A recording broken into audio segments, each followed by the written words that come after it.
ဥပဒေစကားလုံးတွေကိုခက်ခဲတယ်လို့အများကထင်မှတ်ထားကြပါတယ်ဒီဗီဒီယိုကိုကြည့်ပြီးကိုထင်တယ်လို့စကားလုံးတွေကမခက်ခဲကြောင်းဘောင်းမရှုပ်ကြောင်းသိရှိသွားမှာဖြစ်ပါတယ်အထူးသဖြင့်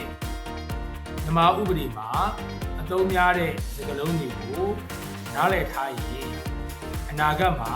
ပညာရေးအလုပ်အကိုင်လူမှုဘဝနဲ့ဥပဒေရေးရာကိစ္စများမှာအကျိုးရှိစေမှာဖြစ်ပါတယ်ဒီတစ်ခေါက်ဗီဒီယိုမှာတော့မြန်မာနိုင်ငံမှာရှိတဲ့တရားရုံးဖွဲ့စည်းပုံတွေနဲ့မှုအခင်းတွေကိုဘယ်နှမျိုးခွဲလို့ရလဲဆိုတာကိုပြောပြသွားမှာဖြစ်ပါတယ်တရားရုံးဖွဲ့စည်းပုံကိုအမြင့်ဆုံးကနေ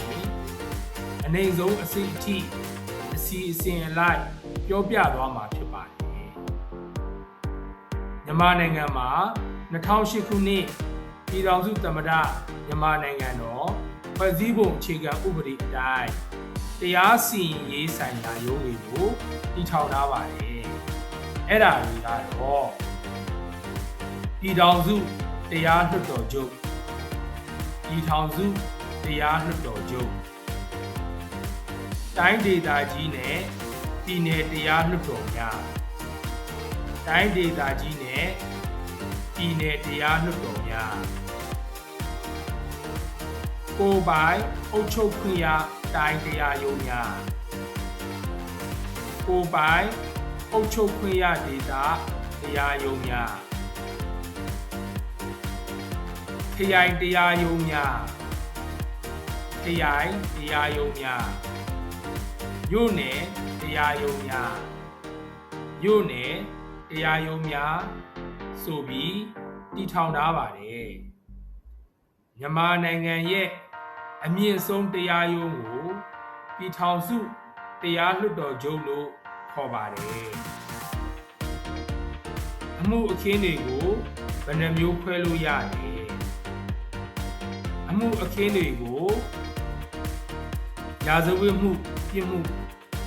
သက်ဆိုင်တဲ့အမှုနဲ့တရားမအမှုနဲ့သက်ဆိုင်တဲ့အမှုလို့ခွဲခြားထားပါတယ်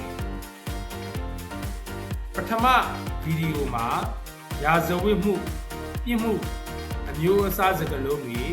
ပြောပြခဲ့ပြီးဖြစ်တဲ့အတွက်အခုတရားမမှုအမျိုးအစားတွေကိုပြောပြမှာဖြစ်ပါတယ်အဲ့လိုဆိုရင်ဘယ်လိုအမှုတွေက